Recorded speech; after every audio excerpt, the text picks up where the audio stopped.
Hey guys, the Meister here, and welcome to episode 2 of Comparing Clone Helmets. In this episode, we're going to be comparing CAC's or Clone Army Customs Phase 2 Realistic Style Helmet and LEGO's Phase 2 2020 Style Helmet. The biggest thing to get out of the way right off the bat is that this helmet is based off episode 3, whereas this helmet is a mix of the Clone Wars in episode 3. On this helmet, you'll notice the mouth breathing area thing, I don't know what it's called, is a lot stubbier and a lot thicker.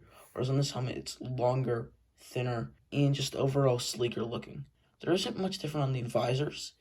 The only thing would be the CAC's is just a little bit longer. Turning these helmets around, you'll notice probably one of the biggest differences, and that is on CAC's, there's no gray spot here, even though there's the outline for it. Whereas LEGO's, there's this gray spot. I personally prefer the no gray spot. I just find this to look a little bit jarring, because if we turn this all the way around, there's just no gray realistically in the 501st or any clone helmets for that matter, besides maybe the Camino security troopers, and it just looks really jarring in my opinion. You also notice that there's a lot less stripes on this helmet, being only 6, and they're black and they're thick and they're longer, whereas on CAC's they're blue, there's a lot more of them and they're thinner. Also on CAC's helmet, this black line goes all the way around the helmet, whereas LEGO's stops here, affecting printing on their entirety of the helmet stops right here. Spinning it around to the back, once again, CAC's got the silver gray part here, whereas LEGO's has nothing, which this just looks really blank.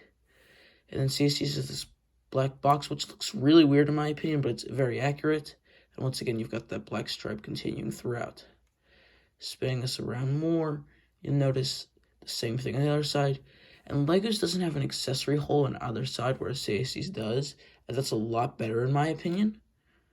And now let's take a look at the top of the helmet. Once again, as you can see on CAC's helmet, they have printing all throughout, and therefore the blue lines can extend, whereas on LEGO's, they can't print on the back, or at least don't to save money, so their printing just stops.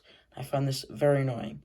This is also a good time to point out how this goes up a little bit more forward, whereas this stays a little bit flatter. Continuing to talk about the lower parts of the helmets, on CAC's helmet, there's these dots as well as on LEGO's, but once again, you can see how this is more flat on the bottom part, even though the part slopings goes higher, whereas on LEGO's, this is much more tilted and a lot harder to see, but their top section doesn't slope as much. Comment down below which of these helmets is your favorite, and leave a suggestion for what helmets you want compared next. And please be sure to like, comment, subscribe, and hit that bell so you never miss another video. And with that, I bid you farewell.